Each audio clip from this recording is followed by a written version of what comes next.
Председател Џафери, јас многу ви благодарам за можноста за ова интервју, кој што го правиме во предвечерието практично на националниот празник Илинден. Тој во нашата меморија е врежан, во граѓаните на оваа држава, овој празник е врежан и е врзан како емотивно сме врзани, така и историски за овој празник. Ова е празник кој што исто така ги обединува сите граѓани на оваа држава. Годинава ќе зборувате на Мечкен камен. Која е вашата порака што ќе испратите од таму до граѓаните? Па добро, во секој случај основната порака ќе биде испратена од таму и ќе оставам за можноста од таму да се слуша директно, да не преюдицирам. Секако пораката е во насока на оно што е идејата основна на Илинден и оно што е заложбата на сите нас за иднината на оваа држава и на граѓаните на оваа држава. И во тој контекст мислам дека е перципирана и основната идеја на говорот, на обраќањето, значи на почествувањето 120 години Илинден во Крушево, како носител на активности ова година е собранието, така да во тој контекст тоа е правецот во главно на оно што е суштината на пораката која што треба и доликува од таму да се испрати. Како ја оценувате работата на парламентот во изминатиот период? Можеше ли подобро, можеше ли повеќе? Што е се сработено? Се работат многу реформи, паралелно со се што се случува во собранието. Во суштина не е соодветно да ние сами си даваме оценка на собствената работа, но како председател на собранието мислам дека во главном оно што беа главни поенти на хитноста и на интересот пред се на граѓаните и по однос на оно што е реформскиот процес, по однос на статусните прашања во меѓународните односи на државата, мислам дека се исполнети. Дали можело да биде подобро, секогаш постои можноста за подобро и посоодветно, значи и однесување и ефикасност на собранието. Но во рамки на оно што е надлежноста моја сум настојувал во секој момент да се има предвидливост на работата и наспрам ангажманот на пратениците надвор од собранието, во рамки на субјектите кои што доаѓаат и во рамки на нивните обврски за комуникација со граѓаните. Сметам дека иако не постои можноста за календар за работа на собранието, сепак да воспоставам една динамика на планирање на седниците, но во крајна инстанца тоа све зависи од самиот однос на самите пратеници во смисла... Извинете што ја прекинувам, кога ќе може овој календар да биде воведен во собранието? Во суштина, според нашиот устав и нашиот систем, не може да се очекува да се има класика календар како што имаат повеќето парламенти во светот, имајќи предвид, како што кажавте на почетокот на ова интервју, дека условно кажано сесијата пролетна е завршена, значи ние не работиме во сесии, него е во постојано заседание и во такви услови не можете да планирате календар во смисла оно што го знаеме од искуство на другите парламенти. Но во процесот Жан Моне, во кој што работиме на дискусија по однос на новиот деловник, кој што би требало да се стави во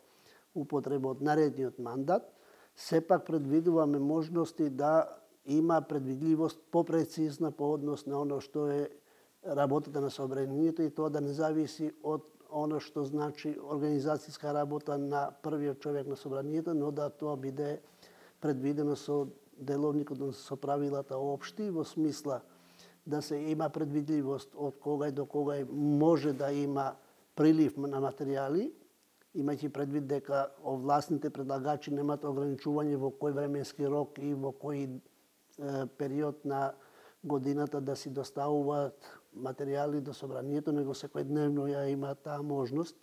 И од таа причина, кога имате лавина на прилив на материјали, вие не можете да правите селекција што ќе гледате, што нема да гледате, ако имате во предвид дека деловникот е прецизен во смисла на обврската за свикување седници, одржување расправа во собранието. Во поглед на тоа, знаете дека деловникот актуелно пропишува обврска материјалот кој што е пуштен до пратениците.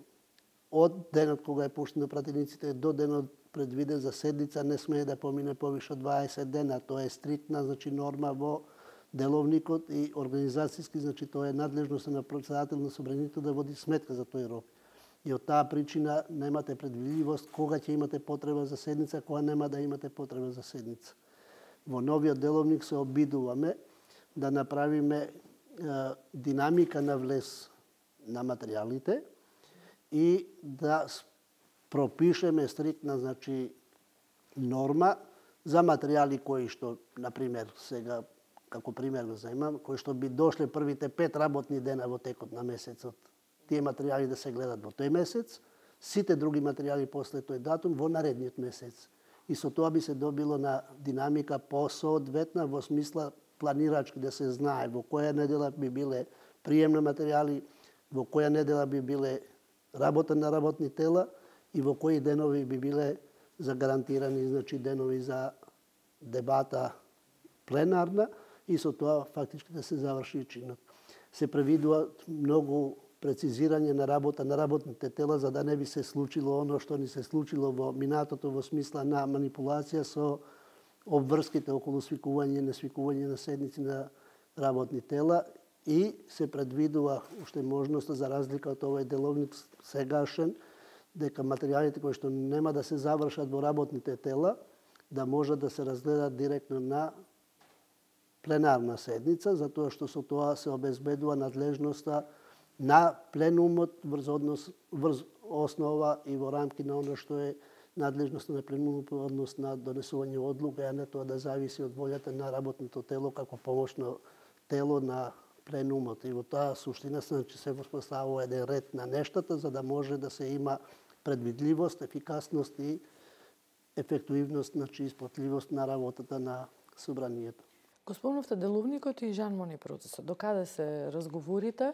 Ваша желба беше да се донесе тој деловник до крајот на овој мандат. Ке може ли да очекуваме да се случи тоа?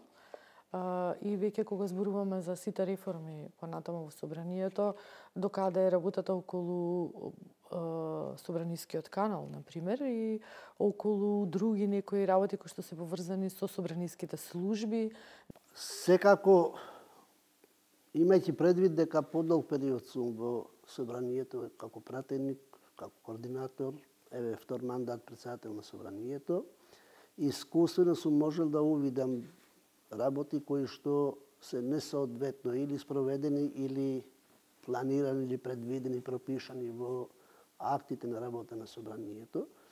И во тој контекст и после првиот избор претходниот, во 2017 година, имајќи ги предвид искуство на статусот на собранието во однос на другите институции, а како основа беше уставната определба како темелна вредност поделба на властите, законодавна, извршна и судска, беше неопходно да се навлезе во процес на реформирање, односно на враќање на институцијата во надлежностите и во статусот во кој што е пропишено со устав. Секако, низ разговор со сите политички партии, со владата тогаш, отпочнаве првично процесот на осамостојување на собранието во смисла на буџетирањето и користењето на буџетот на собранието. Наредна фаза ни беше напорот за осамостојување на собраниската служба во смисла на одвојување на потребата во однос на другите институции, собранието да бара согласност од Министерство за финансии, Министерство за информатичко општество и администрација, затоа што тоа беше пречка за одлучување и спроведување на своите надлежности на самото собрание. Замислете сега како законодавна власт да зависите од власта која што ја бирате вие, за да ви дава согласност дали ќе вршите поместување на службеник или ќе вршите прием на нов службеник и тоа да си го чекате со месеци. Имајќи предвид дека тогашниот состав на владата и тогашниот премиер, тоа на разговорите кои што ги имавме, ја свати поентата во смисла на оно што е идејата на таа работа, а не него да се издвои собранието како нешто надвор од системот, него организацијски да може да се постави поставеноста на собранието да може да функционира онако како што е предвидено со уставот. До сега значи е постигнато дека буџетот откако ќе се хармонизира со владата или со процесот на буџетирањето на државата, од тој момент натаму више извршната власт, тоест владата не може да влијае врз ставките на буџетот на собранието, освен ако нема согласност од собранието, имајќи предвид дека буџетирањето е годишно и оние средства што не може да се потрошат во текот на годината или што ќе се предвиди дека не може да се потрошат до крај, совесно, свесно, значи во комуникација со владата си правиме план за враќање на тие средства во буџетот за да можат да се користат за други ставки таму кај што ќе може да се заврши до крајот на годината.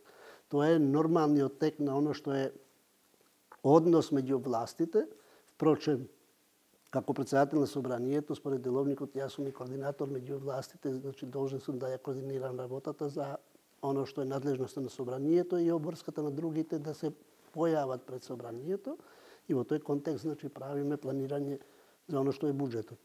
По однос на собраниската служба, знаете дека го сменивме, односно го дополнивме законот за собранието во делот на менаџирање на службата и во смисла на хоризонталното движење и во смисла на вертикалното движење, особено по однос на одлучувањето за текот на оно што значеше процедура претходно од која зависевме од владата. Во собранието според законот е формирано секретаријат кој што води грижа за персоналот во смисла на движењата. Буџетскиот совет носи соодветна одлука за плановите годишни во смисла на потребите за нови вработувања или унапредувања и председател на собранието на крајот дава согласност за обезбедени финансиски средства и тој круг е завршен внатре во собранието, затоа што сите ние три институции кои што водиме сметка за тој процес, ги имаме сите сознание елементи по однос на потребата на одлучување. И ниеден од нив не може да биде пречка за другиот. Односно, не може да излезе надвор од оно што е законското решение. И во тој контекст, оно што е побитно, предвидовме за службениците во собранието по однос на примањата финансиски од другиот дел на државната служба, имајќи предвид тежината и поставеноста на собранието како институција, да имаат разлика од 20% во примањата за истото звање во смисла на друга институција и ова. И тоа е еден од начините за да си направиме обид службениците во кои што вложуваме соодветни значи ресурси за нивно надградување да можеме да ги задржиме овде. А еден од условите и предусловите за човек да остане на работното место му се и примањата. Што е со собранискиот канал? Не ми одговоривте директно за деловникот, како ви е планот? Сега деловникот мислам дека од динамиката на комуникација меѓупартиска на добар пат сме до крај на овој мандат да имаме соодветен нов деловник кој што би се применил од наредниот мандат и сметам дека е тоа иако подолго време трае, значи еве јас си трошам скоро втор мандат во обидот да ги аргументирам сите овие работи заедно со колегите од другите политички партии, односно пратеничките групи, во соработка со Европскиот парламент, сметам дека дојдовме до соодветни решенија кои што соодветно ќе бидат усвоени во собранието и од наредниот мандат да можеме да сметаме на нов деловник кој што ќе биде попрецизен. Собранискиот канал до каде е екипирањето со собранискиот канал? Имате нова веб страна, тоа е според програмата за поддршка на собранието, значи во техничка смисла е опремен комплетно, значи просторијата, тоа е дамнешна одлука за формирање на собранискиот канал, имајќи предвид дека собранискиот канал ги пренесува работите на собранието во живо за работа на пленарните седници и буџетот кога се работи на комисија. И секако сметаме идејата е да тој биде извор за другите медиуми за промптно да може да дава соодветни информации од работата и активностите на собранието и на пратениците и да биде дополна на изворот на информации автентично, значи, за оно што се случува во собранието во секој момент. При крај екипирањето, дел од конкурсот беше реализиран во претходниот период, за дел од местата кои што требаше да се пополнат не можело да се изврши избор, пак го повторивме конкурсот. Тоа е во соработка, значи, со програмата за поддршка на собранието со швајцарската влада и со имплементаторот на програмата, тоа е NDI. Значи, изборот се врши квалитетно во смисла на оно што се пропишани сите критериуми по однос на систематизацијата на работни задачи на соодветните работни места. Од тоа не се отстапува.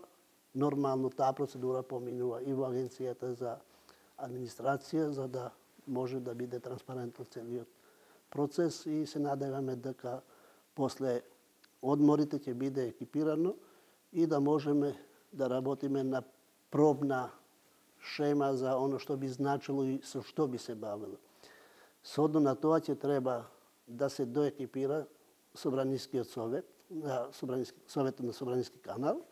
Според деловникот и законот, председател на Советот е еден од подпредседателите, тоест поточно подпредседател од опозиција. За жал таков немаме во 2 мандати, но со измените на законот направивме можноста како преоден период Советот да си го води председателот на собранието до избор на подпредседател од опозицијата и да може да функционира соодветно. Значи не го оставаме како празен простор.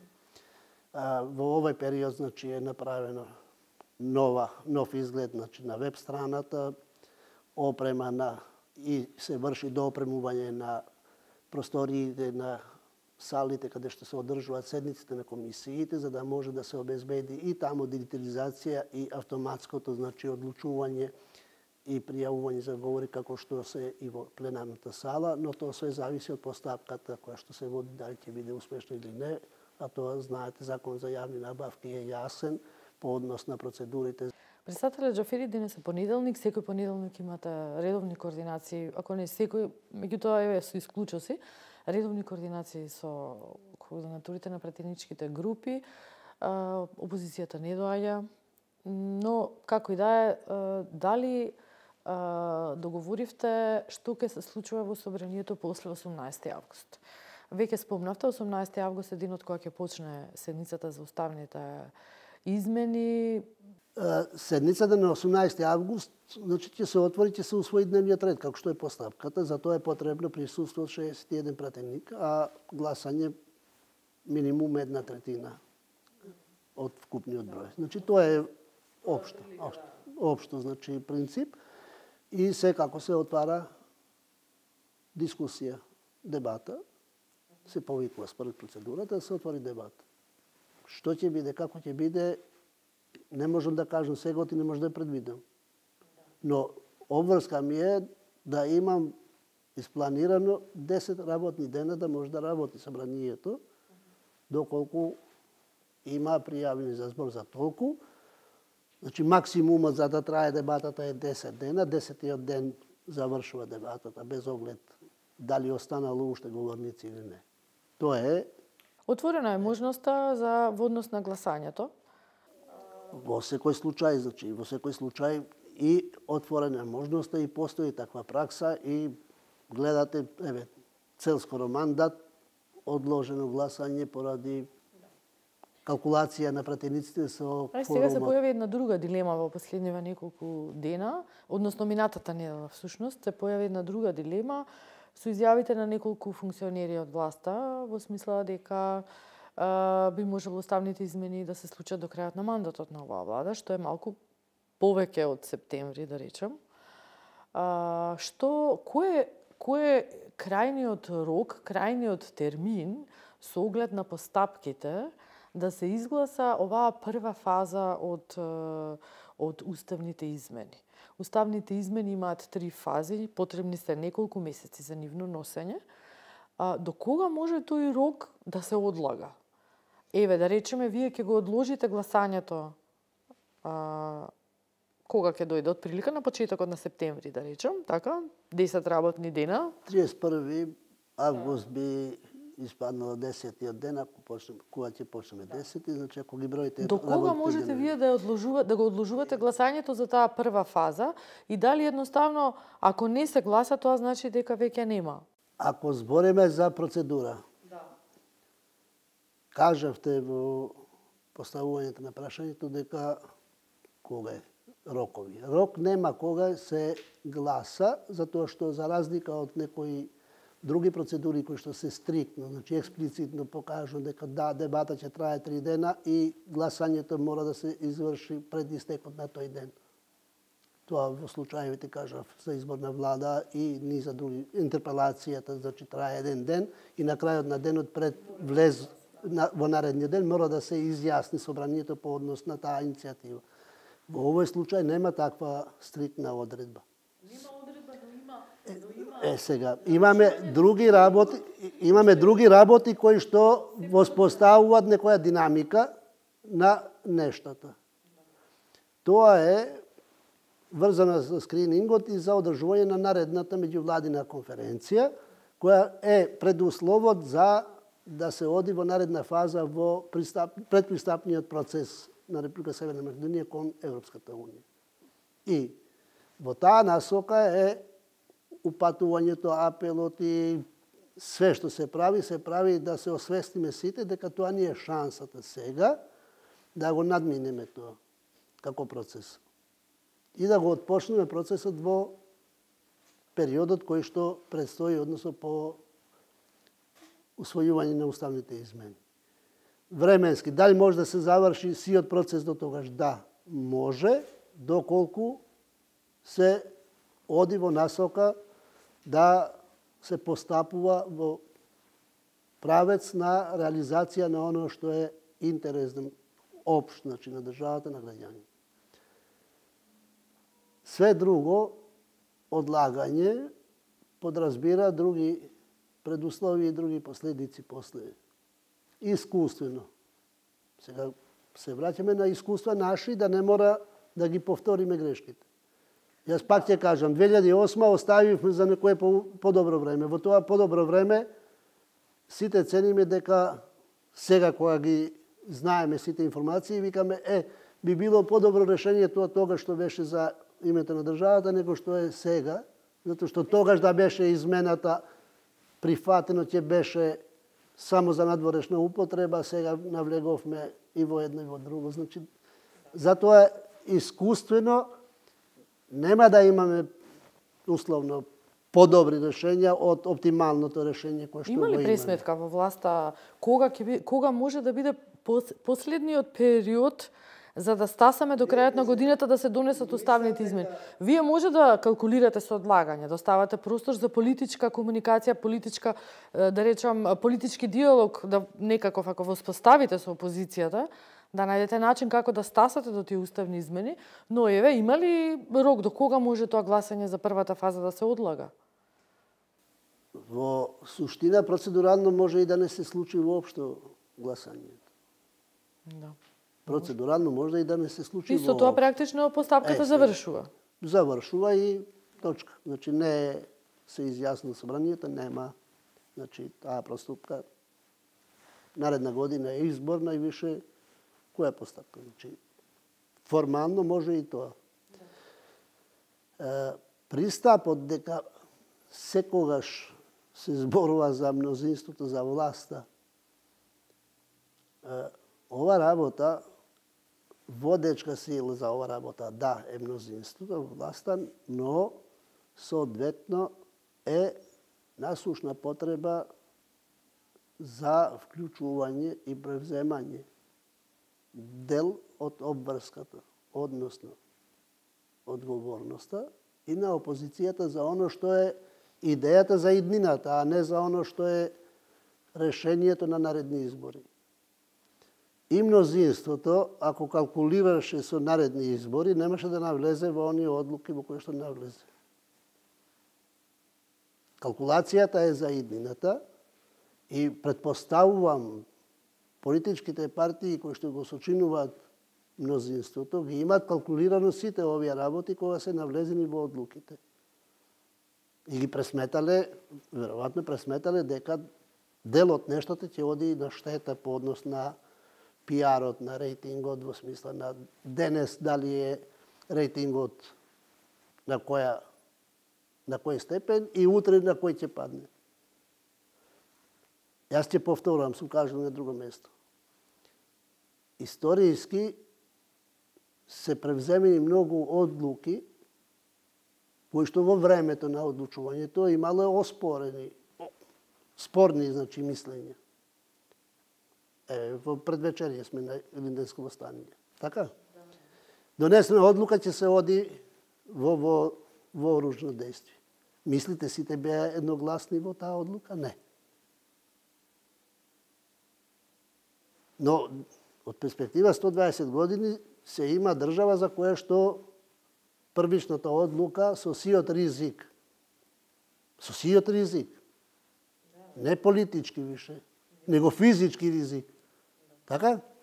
Но имале доблест затоа што мислеле за иднината, а не мислеле за статусот свој. И ние овде што побрзо се освестиме и да мислиме за иднината и за тие идни генерации кои што ќе наследат работа овде, да им оставиме барем растеретен и отворен пат по кој што ќе можат да се развиваат и да се одат понатам. Во окружувањето сега безбедносно. Што позиција би била наша да сме биле надвор од НАТО институцијата? Како ќе бевме третирани? Тоа се тие прашања, дилеми кои што се поставуваат за идните работи и активности. Оно што сме го поминале, си знаеме сите што сме поминале. А е поминато со една цел да реализираме оно што е определба и на граѓаните, и на државата, и на институциите уште од самостојувањето на државата 1991 година. Вчера имавме уште еден потек од страна на министрите од оваа партија кои што депонираа оставки до премиерот и бараат тие оставки да станат, да се актуализираат во моментот кога ВМРО ДПМН ќе гласа за уставни измени. Како според вас, дали ДУИ ќе изгуби гласови доколку вие почекате и одите на избори за неколку месеци како што се планирани изборите? Јас колку знам, Демократска унија за интеграција е изјасните дека прави напори мандатот да оди како редовен мандат и да се вратиме во процесот и системот на 4-годишен мандат.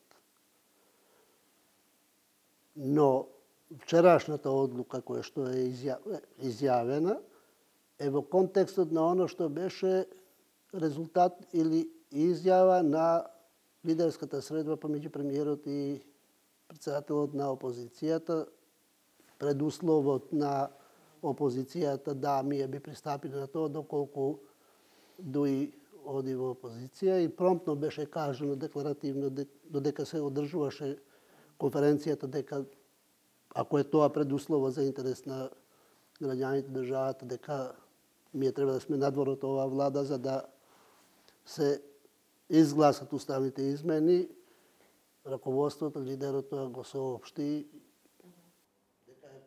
Се согласувате ли вие со ваквиот начин на функционирање на ДУИ и поднесувањето на овие акти? Дали вие ќе го следите на некој начин тој пример? Во принцип, ако сте дел од една организација и во таа организација ако имате можност да си ги кажете мислењето, ќе си го кажете мислењето.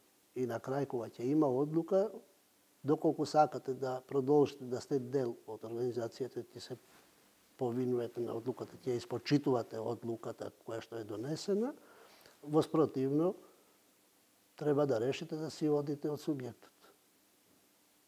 Ќе следите ли на некаков начин, како председател на собранието и пратениците на ДУИ, ќе следат ли на некаков начин оваа одлука на министрите за оставка? Зошто не би ја следела таа одлука ако оди во полза на оно што е идејата на одлуката? Зошто јас би инсистирал... Ќе преземете нешто, вие може да депонирате некоја оставка ваша до... Па, следствено ако сите си одат, зошто ја би инсистирал да останам? Зошто? Не да инсистирате, овој момент да го искористите и вие на некој начин да придонесете кон тој притисок што се врши врз опозицијата опозицијата да ги изгласа уставните измени? Ја не го сметам дека тоа е притисок врз опозицијата. Тоа е понуда ако беше нивното барање. Да.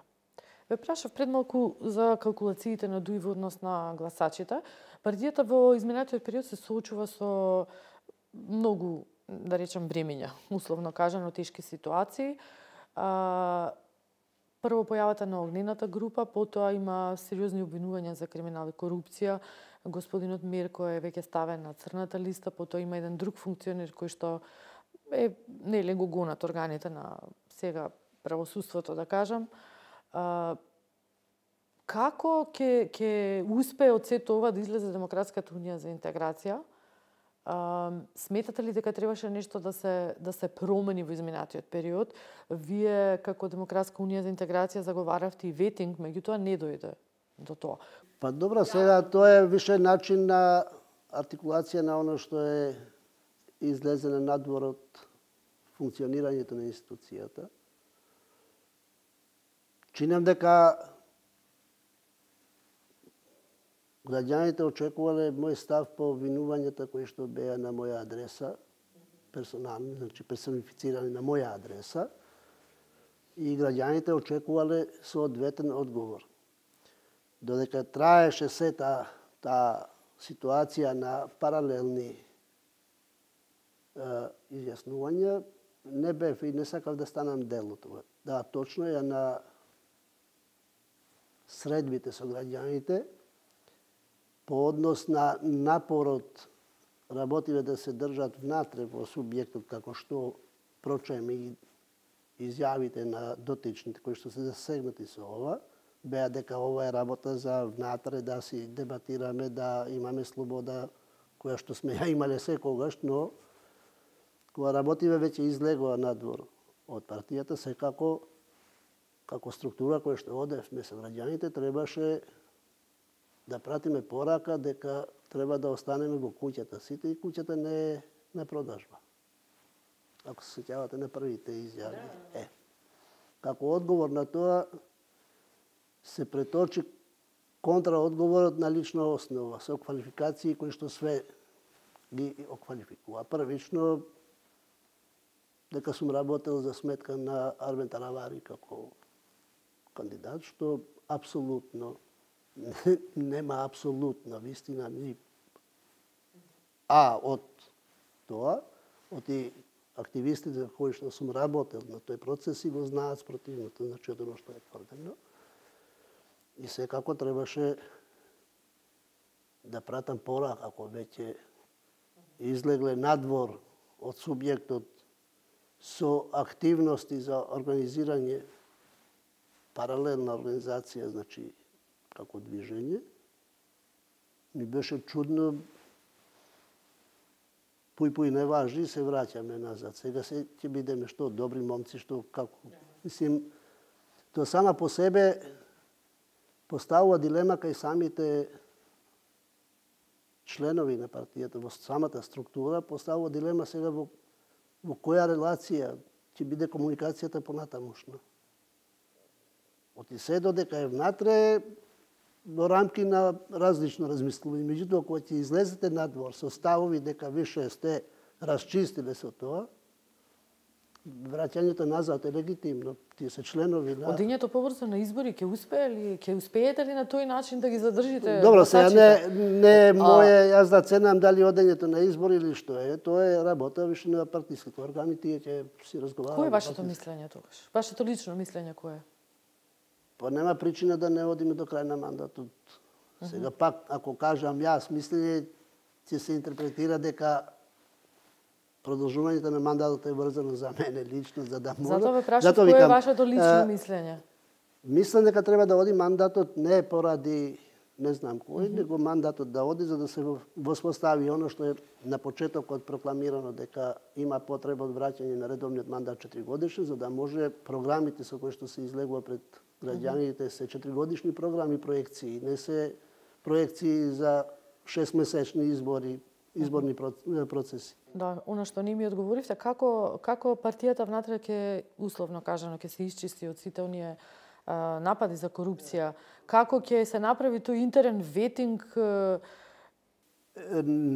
интерен вентил. Тука е проблемот во смисла на оно што ги дефинираме. Ние уште од Конгресот и порано и лидерот и одлуките се повелете отворени сме, институциите нека си работат.